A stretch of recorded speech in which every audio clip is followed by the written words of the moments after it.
Assalamu alaikum, I'm Aisha and you're watching Samaa News. Here are today's headlines.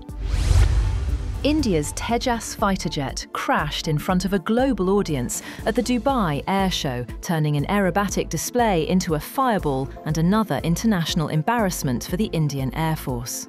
Witnesses said the aircraft lost control during a low-level turn before hitting the ground near the runway. The jet had already drawn online ridicule 2 days ago after an oil leak on the airfield.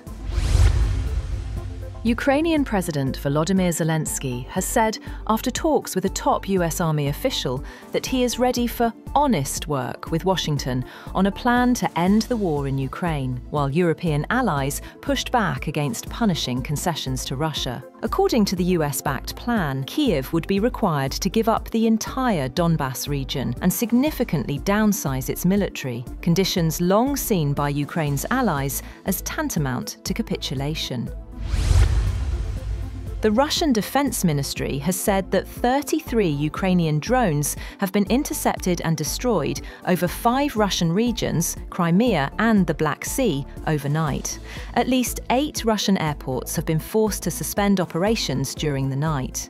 2 people have been injured in the city of Slavyansk-on-Kuban in the Krasnodar region in southern Russia, and classes at schools and kindergartens had been suspended due to a drone attack. Meanwhile, the European Union says it will keep backing Ukraine as it faces Russian aggression.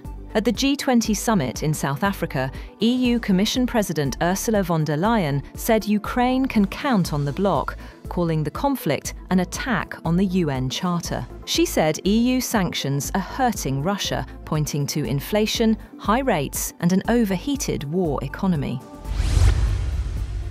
At least 3 people have been killed and several injured after a magnitude 5.7 earthquake struck Bangladesh, with buildings damaged in many areas, including Dhaka, the densely populated capital. Tremors were felt in eastern states in neighbouring India that border Bangladesh, but there were no immediate reports of major damage in either country. The United States Geological Survey said the earthquake's epicentre was in the city of Narsingdi, about 40 kilometres east of Dhaka.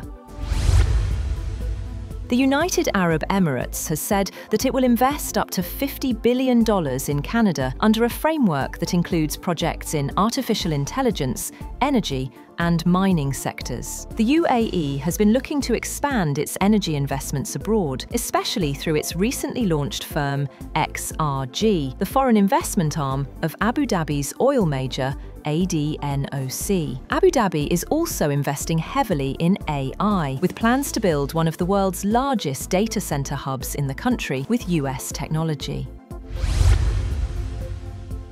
The UK government has announced major new restrictions to its immigration system, including a plan to double the qualifying period for permanent residents.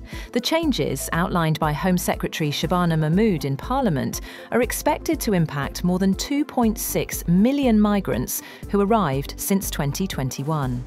Under the proposed overhaul, the qualifying period for indefinite leave to remain, ILR, the right to live and work in the UK permanently, will be extended from 5 to 10 years.